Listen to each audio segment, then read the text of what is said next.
Carex Berhad, pengeluar kondom terbesar dunia, merancang menaikkan harga antara 20 hingga 30% akibat lonjakan kos minyak susulan Perang Iran.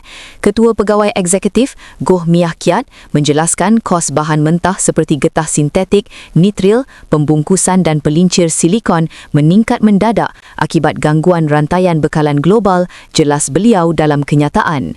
Dalam masa sama, Carex berdepan lonjakan permintaan global sekitar 30% tahun ini didorong kekurangan stok di pasaran.